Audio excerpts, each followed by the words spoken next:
Meu nome é Raquel Ventura e tenho 32 anos.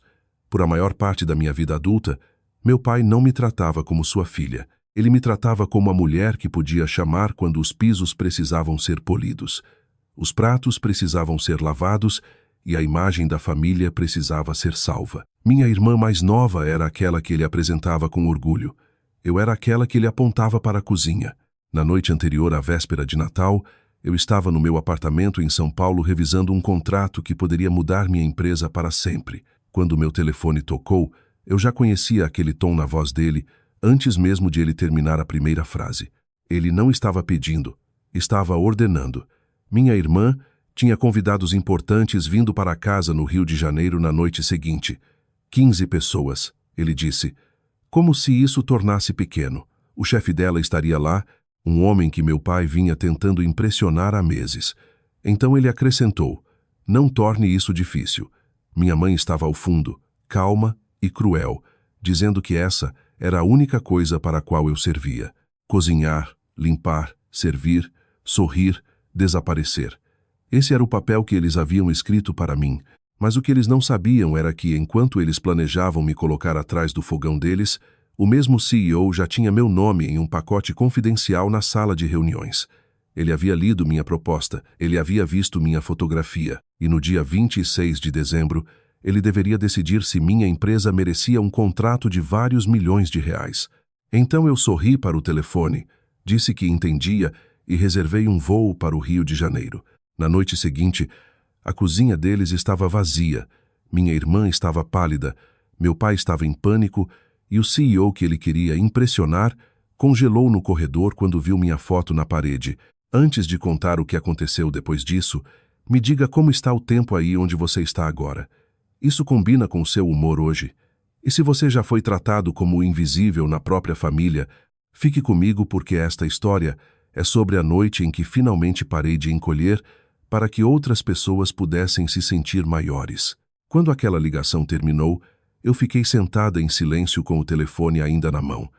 Não porque estivesse chocada, mas porque finalmente estava cansada de fingir que aquilo era normal. Por 15 anos, todo feriado na minha família seguia o mesmo roteiro. Minha irmã mais nova entrava pela porta da frente como uma convidada de honra, vestindo algo caro e rindo com pessoas que eram informadas de que ela era brilhante, ambiciosa, o futuro da família. Eu entrava pela entrada lateral com sacolas de compras cortando meus dedos, porque alguém já havia decidido que eu pertencia mais perto do forno do que da mesa de jantar.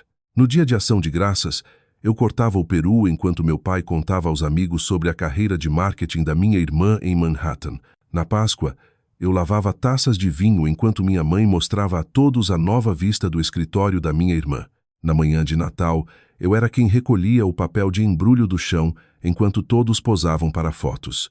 E sempre que alguém perguntava o que eu fazia, meu pai acenava com a mão como se minha vida fosse um detalhe menor. Ela trabalha com computadores, ele dizia, ou ela faz algum tipo de consultoria. Então baixava a voz e acrescentava, nada sério. Essa era a parte que sempre doía mais. Não que eles me entendessem mal, mas que nunca haviam sido curiosos o suficiente para me entender desde o início. Eu construí a consultoria âncora de riscos em São Paulo a partir de uma mesa emprestada, um laptop usado e um nível de teimosia que só vem de ser subestimada a vida inteira. Minha empresa ajudava executivos a se prepararem para os piores dias deles. Vazamentos de dados, escândalos públicos, falhas de liderança, pânico financeiro, desastres de reputação. Eu treinava pessoas com escritórios de canto e jatos particulares a permanecerem calmas quando as paredes começavam a se fechar. Eu tinha 38 funcionários, clientes em 6 estados e uma lista de espera de empresas dispostas a pagar mais por uma simulação de emergência do que meu pai acreditava que eu ganhava em um ano. Mas em casa, nada disso existia. Em casa, eu ainda era a filha que sabia onde a boa prataria era guardada. A verdade era que eu parei de contar sobre minha vida para eles, porque toda tentativa virava outra humilhação. 3 anos antes, mencionei que havia conseguido um cliente bancário regional. Minha mãe sorriu sem tirar os olhos do telefone e disse, isso é legal, querida, mas sua irmã acabou de ser convidada para um brunch de liderança. 2 anos antes, Tentei explicar o que significava a assessoria de crises. Meu pai riu e disse: então empresas pagam para você dizer a elas para não entrarem em pânico. Deve ser bom fingir que isso é um negócio de verdade. No ano passado, quando comprei meu apartamento em São Paulo, quase contei para eles. Eu até digitei a mensagem. Acabei de fechar meu primeiro imóvel. Mas então minha irmã postou uma foto de um bar de cobertura no Rio e minha mãe comentou: nossa menina de sucesso. Eu deletei minha mensagem e desfiz as malas sozinha. Aquilo era o estranho sobre ser invisível. Depois de um tempo, você parava de pedir às pessoas que te vissem. Você simplesmente construía uma vida onde a cegueira delas não podia mais te alcançar. Naquele dezembro, minha empresa estava se preparando para o maior contrato que já perseguimos. A Ponte Capital Investimentos, uma das firmas de investimento mais influentes do Rio de Janeiro, queria um programa completo de preparação executiva para crises para sua equipe de liderança sênior. Se assinassem, valeria a R$ 12 milhões e nos permitiria abrir um escritório no Rio até a primavera. Por 3 meses, minha equipe e eu vivemos dentro daquela proposta. Construímos simulações, mapas de resposta legal, módulos de treinamento de mídia, exercícios de comunicação interna e uma avaliação personalizada de liderança que poderia expor fraquezas na tomada de decisões antes que uma crise real fizesse isso. O CEO da Ponte Capital havia revisado cada página. Sua equipe havia solicitado minha presença direta na reunião final. Eles queriam a fundadora na sala. Queriam a pessoa que havia construído a âncora do nada. Minha família queria a mesma pessoa para polir bandejas de servir. Quando meu pai disse que o chefe da minha irmã estaria no jantar, eu não reagi de imediato. Não perguntei o nome dele. Não dei a eles a satisfação de ouvir minha voz mudar. Mas depois que desliguei, abri meu e-mail e vi a assinatura no final da mensagem mais recente da Ponte Capital: Rafael Navarro, diretor executivo. O mesmo homem que meu pai vinha perseguindo há meses. O mesmo homem que minha irmã estava desesperada para impressionar. O mesmo homem que já havia visto o perfil da minha empresa, minha foto e o resumo da proposta. Eu encarei o nome dele por um longo tempo e, pela primeira vez em anos, não me senti pequena. Senti o universo quietamente movendo uma cadeira para um lugar à mesa onde minha família nunca achou que eu pertencesse. Na manhã seguinte, meu pai enviou uma mensagem às 6h12. Não era bom dia. Não era. Pode ajudar? Era uma lista. Aspirar o primeiro andar. Limpar o banheiro de hóspedes. Pegar flores brancas, não as baratas. Preparar aperitivos até às 10h. Jantar às 19h. Limpar enquanto cozinha. Vista algo simples. Não discuta com sua mãe sobre a arrumação da mesa. Eu li a mensagem uma vez. Depois coloquei o telefone virado para baixo no balcão e fiz café. Houve um tempo em que uma mensagem como aquela teria feito meu estômago apertar. Eu teria começado a calcular voos, listas de compras, horários de trem, como me tornar útil o suficiente para que ninguém pudesse me acusar de ser egoísta. Mas naquela manhã, a única coisa na minha agenda que importava era a Ponte Capital. Minha equipe tinha uma chamada final de preparação às 9h. Meu voo para o Rio era às 18h. Minha apresentação estava quase pronta, mas não perfeita ainda. E ao contrário do jantar da minha família, meu trabalho envolvia pessoas que realmente dependiam de mim. Às 9h em ponto, entrei na chamada de vídeo. Minha diretora de operações passou pelo modelo final de risco. Minha líder de comunicações revisou a crise de imprensa simulada. Meu consultor jurídico confirmou que os cenários executivos correspondiam à exposição da indústria da Ponte Capital. No final da chamada, minha assistente disse: Raquel, o escritório de Rafael Navarro confirmou novamente. Eles querem você liderando a sessão final pessoalmente. Eu olhei para meu telefone, ainda virado para baixo no balcão. Claro que queriam. Às 10h30 minha mãe ligou. Eu deixei tocar. Depois minha irmã ligou. Depois meu pai de novo. Finalmente atendi. Ele não perguntou por que eu os ignorara. Começou com: a que horas você chega amanhã? Eu disse: eu não vou. O silêncio na linha foi quase pacífico. Então ele riu uma vez. O tipo de riso que as pessoas usam quando acham que a reagrosse vai se rearranjar para elas. Não seja ridícula. Eu repeti: eu não vou. Tenho uma reunião de negócios no Rio. A voz da minha mãe cortou de algum lugar atrás dele na véspera de Natal. Que conveniente, eu disse.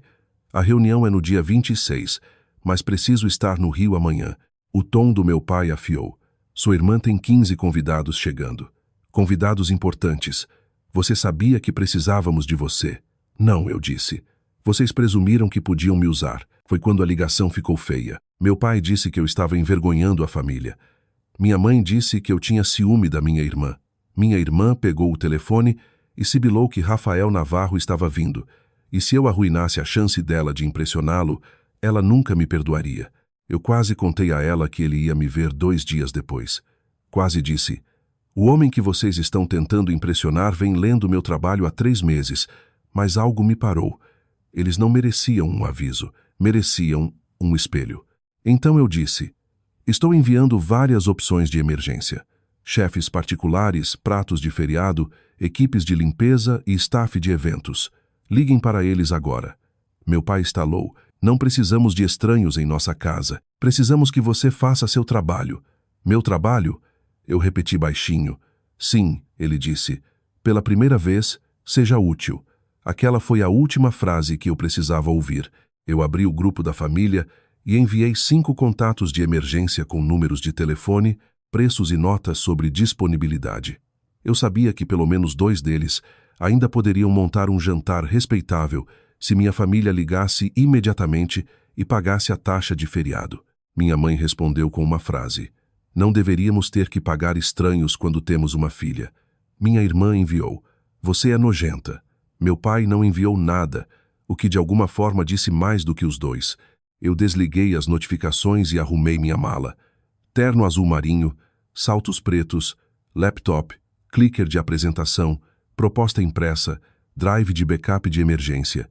As ferramentas da mulher que eu realmente era, não a filha que eles inventaram porque tornava a vida deles mais fácil. No caminho para o aeroporto, São Paulo estava cinza e frio do lado de fora da janela do carro, o tipo de tarde de inverno que fazia cada prédio parecer mais afiado. Meu telefone continuava acendendo, mas eu não o toquei. Na segurança, chequei meu e-mail em vez disso. A Ponte Capital havia enviado a lista final de participantes. Rafael Navarro, diretor financeiro, consultor jurídico, diretora de pessoas, chefe de comunicações corporativas, observador do conselho. Cada pessoa naquela sala estaria lá para avaliar se eu era digna de confiança com as fraquezas mais sensíveis da empresa deles. Enquanto isso, no Rio de Janeiro, minha família estava avaliando se eu valia mais do que trabalho gratuito. Quando o avião decolou, eu olhei para as luzes abaixo e senti algo dentro de mim se acomodar. Eu não estava abandonando minha família. Eu estava abandonando o papel que eles me forçaram a assumir. Há uma diferença, e levou 15 anos para eu aprender. Eu me hospedei no meu hotel no centro do Rio, um pouco depois das 21h na véspera de Natal. O lobby estava decorado com guirlandas, enfeites dourados e o tipo de luxo silencioso que costumava me fazer sentir como uma impostora, antes de eu entender que havia conquistado meu lugar em salas como aquela. Minha suíte tinha uma mesa de frente para a cidade e eu montei meu laptop lá antes mesmo de tirar o casaco. Do lado de fora, o rio se movia como se nada pudesse pará-lo. Dentro, o grupo da minha família estava começando a desmoronar. Às 17h18, minha irmã enviou: onde você colocou as bandejas de servir? Às 17h24, minha mãe enviou: as toalhas do banheiro de hóspedes não estão dobradas corretamente. Às 17h37, meu pai enviou: chega, pegue um voo agora. Eu não respondi. Eu estava ensaiando a abertura da minha apresentação da Ponte Capital. Liderança não é revelada em condições calmas. É revelada sob pressão. Aquela frase parecia quase perfeita considerando o que estava acontecendo no Rio. Às 18h, as mensagens vieram mais rápidas. Minha irmã percebeu que não havia aperitivos. Minha mãe descobriu que ninguém havia pegado flores. Meu pai encontrou a mesa de jantar meio arrumada, porque aparentemente todos esperavam que eu chegasse cedo e consertasse o que eles não se deram ao trabalho de terminar. Às 18h21, minha irmã escreveu: você está realmente fazendo isso conosco. Às 18h28, minha mãe escreveu: seu pai está furioso. Às 18h40, meu pai deixou um voicemail. Eu não escutei, mas a transcrição apareceu na tela. Você tem 1 hora para parar de agir como uma criança egoísta e chegar aqui. Eu olhei para aquilo, Depois voltei para meus slides. Às 19h, os convidados começaram a chegar. Eu sabia porque minha irmã começou a mandar mensagens em frases quebradas. Eles estão aqui. A cozinha está vazia. Mamãe está dizendo que você teve um colapso. Papai está agindo normal, mas está suando. Rafael está aqui. Ele parece confuso. Aquela última linha me fez pausar. Não porque eu me sentisse culpada, mas porque entendia exatamente o que estava acontecendo. Minha família havia passado anos construindo uma versão de mim que só podia existir se ninguém olhasse muito de perto. Agora, alguém importante havia entrado na casa deles e a realidade estava começando a cheirar a pânico e comida delivery fria. Pelas mensagens eu montei o desastre. Minha mãe cumprimentou os convidados com risadas forçadas, dizendo que o jantar estava um pouco atrasado. Minha irmã tentou servir vinho e fazer conversa fiada com os executivos da Ponte Capital, mas ficava checando o telefone. Meu pai encurralou Rafael Navarro perto da lareira e começou a falar sobre sua empresa de construção, Construções Ventura, insinuando que procurava o parceiro de investimento certo para expandir para reformas de luxo. Ele provavelmente achava que soava confiante. Eu sabia que soava desesperado. Às 19h30, ainda não havia comida. Alguém perguntou se podia ajudar na cozinha. Minha mãe disse não rápido demais. Minha irmã ligou para 3 restaurantes, fechados, lotados, sem delivery. Meu pai finalmente ligou para um dos números de emergência que eu havia enviado, depois desligou quando ouviu a taxa de véspera de Natal. Ele preferia servir constrangimento de graça do que pagar profissionais o que valiam. Às 19h52, minha irmã mandou: "Estamos pegando bandejas do supermercado. Espero que você esteja feliz." Eu não estava feliz. Era o que pessoas como minha família nunca entendiam. Limites nem sempre são alegres. Às vezes são quietos e pesados. Às vezes você senta sozinha em um quarto de hotel na véspera de Natal, sabendo que as pessoas que te criaram estão se humilhando porque não podiam imaginar te tratar como uma pessoa. Mas eu não estava triste o suficiente para salvar-los das consequências que haviam escolhido. Por volta das 20h20, a comida chegou. Bandejas frias de sanduíches, potes plásticos de salada de macarrão, frango frito em caixas de papelão, um bolo de padaria com Feliz Natal escrito em glacê vermelho porque era o único que sobrou. Minha mãe teve que colocar comida de supermercado em suas bandejas caras de servir, enquanto fingia que aquilo havia sido o plano o tempo todo. Minha irmã mandou: "Rafael mal tocou em nada." Às 20h41, outra mensagem: "Papai acabou de dizer a ele que você era pouco confiável." Às 20h45, mamãe disse: "Você sempre foi difícil." Às 20h48, Maia escreveu: "Ele ouviu papai te chamar de inútil." Eu me recostei na cadeira e fechei os olhos. Lá estava, não a cozinha vazia, não a comida ruim, não a oportunidade de networking arruinada. O desastre real era que eles não conseguiam parar de se expor. Mesmo com pessoas importantes assistindo, eles culpavam a pessoa que não estava lá em vez de assumir a responsabilidade pelo que haviam falhado em fazer. Aquilo não era um problema de anfitrião, era um problema de caráter. E, infelizmente para eles, o CEO na sala de estar deles se especializava em ler caráter antes de assinar cheques. A mensagem que mudou tudo veio às 21h17. Minha irmã escreveu: "Por que Rafael está olhando para a parede do corredor?" Eu me sentei devagar. Meu pulso não acelerou, mas tudo dentro de mim ficou imóvel. Eu conhecia aquele corredor. Eu conhecia a parede que ela queria dizer. Minha mãe a havia transformado em uma galeria de conquistas familiares. Embora a palavra familiar fosse generosa, a maioria das molduras era da minha irmã. Troféu de debate, formatura da faculdade, primeiro dia no escritório no Rio, uma foto com meus pais em algum almoço de caridade, onde ela usava um vestido branco e parecia a filha que eles haviam pedido de catálogo. Eu tinha exatamente 3 fotos naquela parede. Uma da formatura do ensino médio, onde a mão do meu pai descansava no ombro da minha irmã, mesmo que fosse minha cerimônia. Uma foto antiga de Natal da família, onde eu segurava uma bandeja de biscoitos, e uma foto que minha tia havia mandado para minha mãe no ano anterior depois de ver, lá online. Mostrava eu no palco em um fórum de mulheres na liderança em São Paulo, vestindo um terno preto, segurando um microfone com as palavras Cúpula de Liderança de Riscos atrás de mim. Minha mãe havia colocado em uma moldura, porque minha tia havia feito um comentário sobre como eu parecia impressionante, mas a colocou baixa na parede, quase escondida entre fotos maiores da minha irmã. Ela nunca perguntou o que era o evento. Ela nunca perguntou por que eu estava falando lá. Ela provavelmente achava que era alguma coisa local de networking, mas Rafael Navarro havia visto aquela imagem exata antes. Estava no meu perfil de palestrante anexado à proposta da âncora e na segunda página do resumo executivo que a equipe dele havia revisado. Às 21h20, minha irmã mandou de novo. Ele perguntou se você é minha irmã. Então nada. Por 12 minutos, o chat ficou em silêncio. Mais tarde, eu soube o que aconteceu durante aqueles 12 minutos por duas pessoas diferentes que estavam lá. Rafael havia parado no corredor a caminho de pegar o casaco. Olhou para a foto, depois se aproximou. Minha irmã, tentando soar casual, disse: "Ah, essa é minha irmã mais velha. Ela faz algum tipo de consultoria freelance." Rafael virou e perguntou: "Raquel Ventura é sua irmã?" Minha irmã riu nervosamente e disse: "Sim, mas ela não está realmente envolvida em nada sério." Meu pai se juntou a eles, e porque não tinha instinto para perigo quando acreditava estar acima de alguém, disse: "Raquel gosta de fazer coisas pequenas parecerem importantes. Ela sempre foi assim." Minha mãe acrescentou: "Ela é boa em coisas práticas, porém. Geralmente ajuda com o jantar." Foi quando a expressão de Rafael mudou. Ele não levantou a voz, não os envergonhou imediatamente. Homens como ele não precisavam de volume para fazer uma sala ficar fria.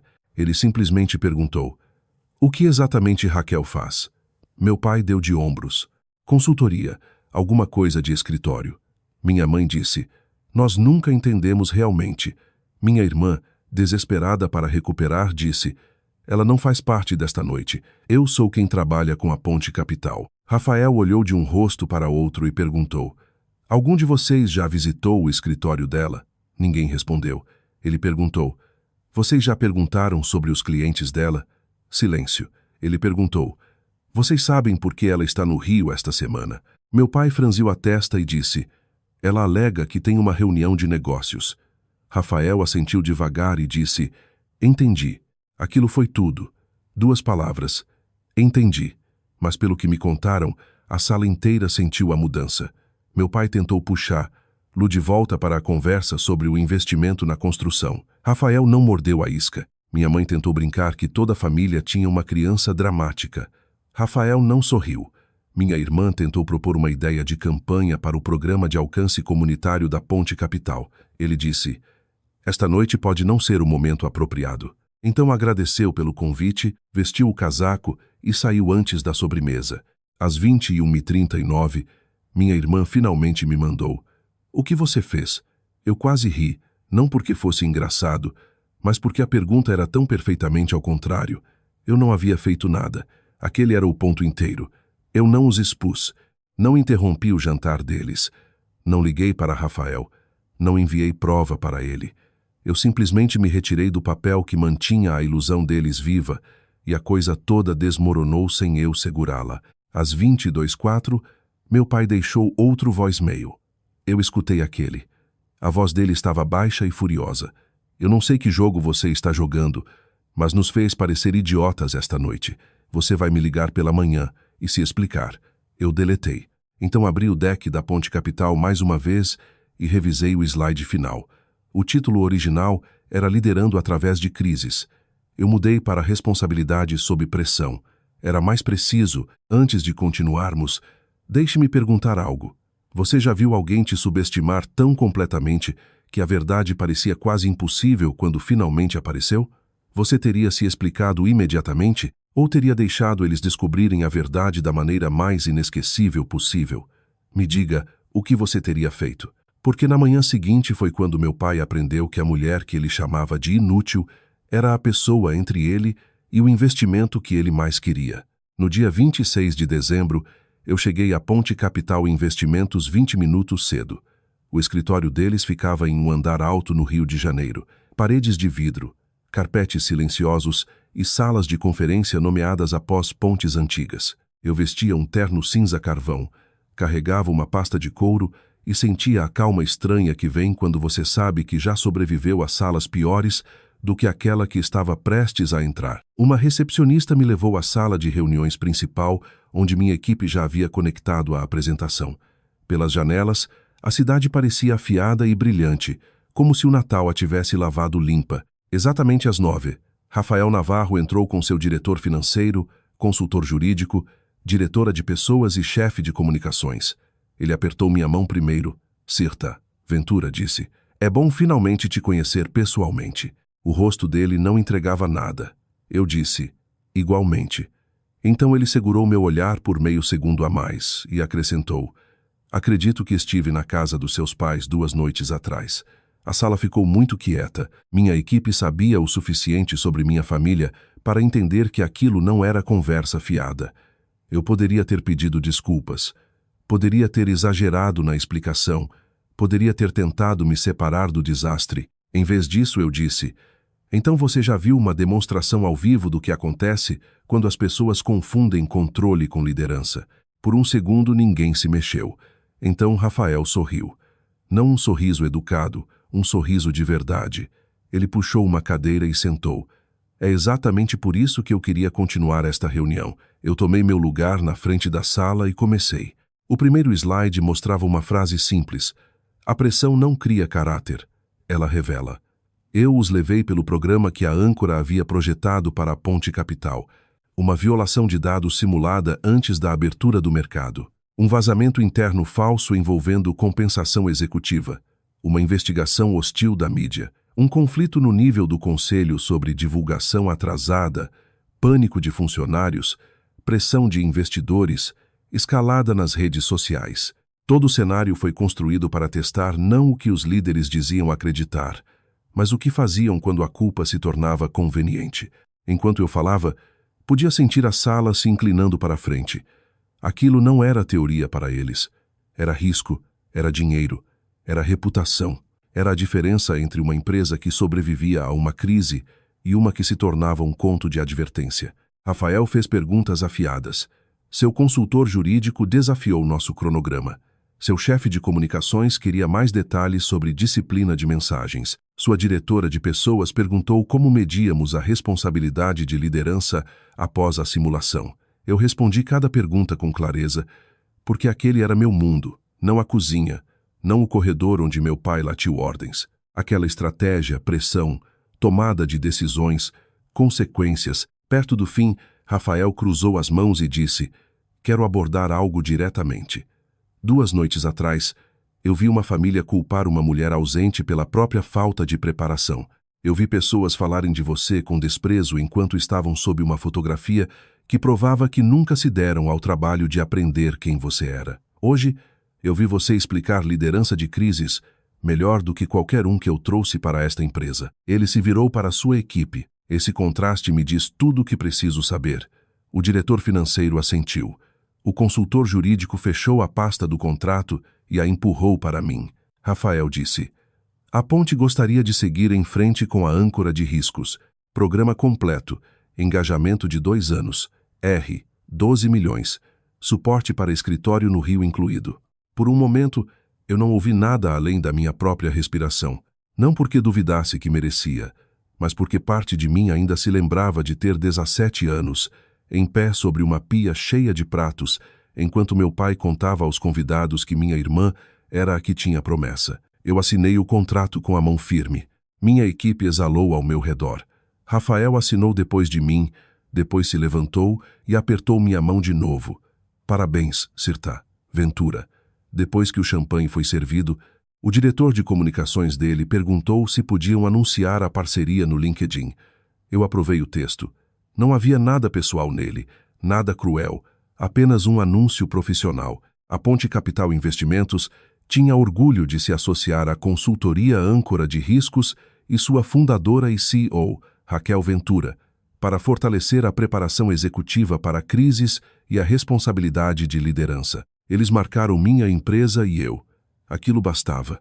Em 1 hora, o post se espalhou pelos círculos financeiros do Rio. Depois chegou ao Rio de Janeiro. Depois chegou às pessoas que haviam participado do desastre da véspera de Natal. Um ex-convidado comentou, espera, é a mesma Raquel do jantar dos Ventura? Outro escreveu, parceria incrível, Mundo pequeno. Alguém do escritório da minha irmã curtiu o post, depois o enviou para todos. Meu telefone começou a acender. Minha irmã primeiro. Isso é real? Depois minha mãe. Por que todo mundo está me ligando? Depois meu pai. Atenda seu telefone agora. Eu não atendi. Eu estava em pé em uma sala cheia de pessoas que respeitavam meu trabalho e me recusei a sair daquele momento para gerenciar as emoções de pessoas que nunca haviam gerenciado a crueldade delas comigo. Mais tarde naquela tarde, Rafael pediu para falar em particular. Ele me contou que meu pai havia ligado para ele tentando explicar que havia sido um mal-entendido. A voz de Rafael estava calma, mas havia aço por baixo. Eu disse a ele que não havia mal-entendido. Ele me pediu para reconsiderar a proposta de investimento dele. Eu disse que não podia confiar no julgamento de um homem que falhou em reconhecer liderança na própria filha, enquanto a foto dela estava pendurada no corredor dele. Aquela frase viajou mais rápido que o post do LinkedIn. Até a noite, o possível investidor do meu pai havia recuado. 2 membros do clube de golfe dele já haviam ouvido sobre o jantar. Minha mãe havia sido pedida pelo Conselho de Caridade para se afastar da organização do gala de inverno até as coisas se acalmarem, e a revisão de promoção da minha irmã na Ponte Capital foi pausada. Não porque ela fosse parente minha, mas porque havia usado um jantar familiar como atalho de carreira e depois culpado outra mulher quando desmoronou. Naquela noite, eu finalmente abri as mensagens da família. Meu pai escreveu: "Você destruiu minha oportunidade." Minha mãe escreveu: "Você nos humilhou." Minha irmã escreveu: "Você poderia ter nos contado." Eu digitei uma resposta para os 3. Vocês poderiam ter perguntado. As consequências não chegaram todas de uma vez. Vieram em ondas, cada uma atingindo a imagem que minha família havia passado anos polindo. A empresa de construção do meu pai perdeu o investimento que vinha perseguindo há meses. O motivo oficial foi desalinhamento estratégico, mas todo mundo sabia o motivo real.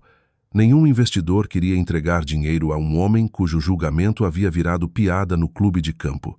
Por semanas, as pessoas perguntavam a ele como havia conseguido convidar um CEO para jantar sem perceber que a própria filha já fazia negócios com aquele CEO.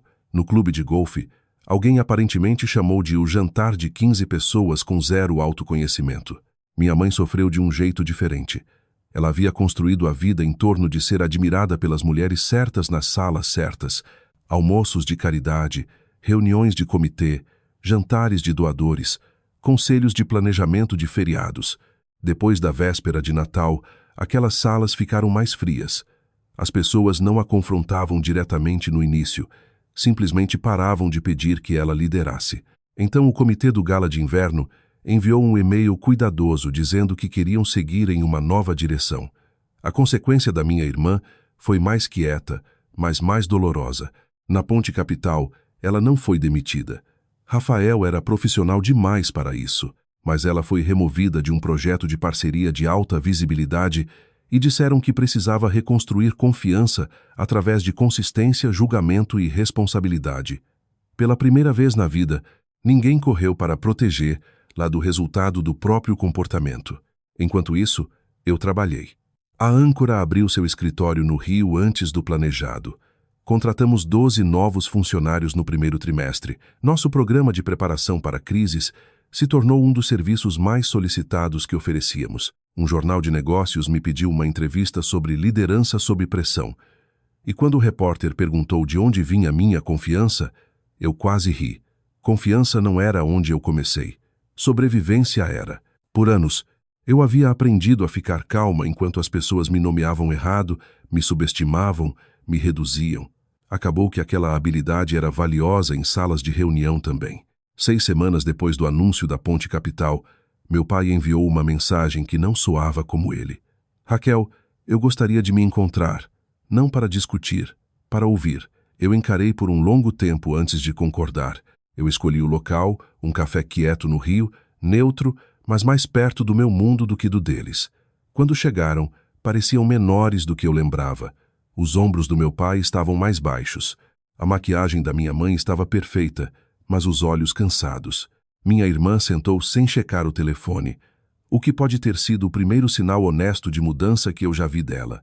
Antes que alguém pudesse começar, eu coloquei uma folha de papel na mesa. "Estes são meus termos", eu disse. Se quiserem qualquer relacionamento comigo, é aqui que começamos. Eles leram em silêncio. Respeito igual, sem exceções. Sem mais me tratar como mão de obra gratuita. Um pedido de desculpas real, sem me culpar pelo constrangimento de vocês. Reconhecimento público de que sou a CEO da âncora de riscos e que estavam errados sobre minha vida. Terapia individual e familiar se formos reconstruir algo.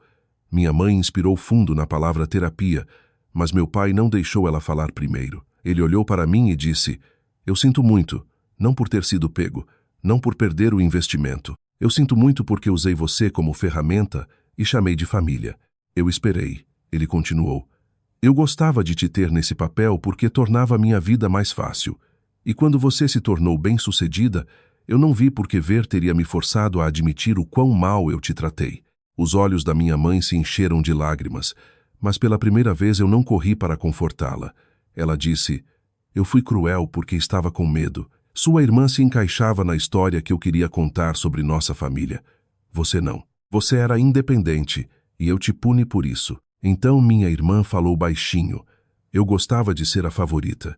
Eu deixei eles te tornarem pequena porque me fazia sentir maior. No trabalho, quando Rafael olhou para mim depois daquele jantar, eu percebi que havia me tornado exatamente o tipo de pessoa que finjo criticar. Eu sinto muito, Raquel. Eu não os perdoei naquele dia.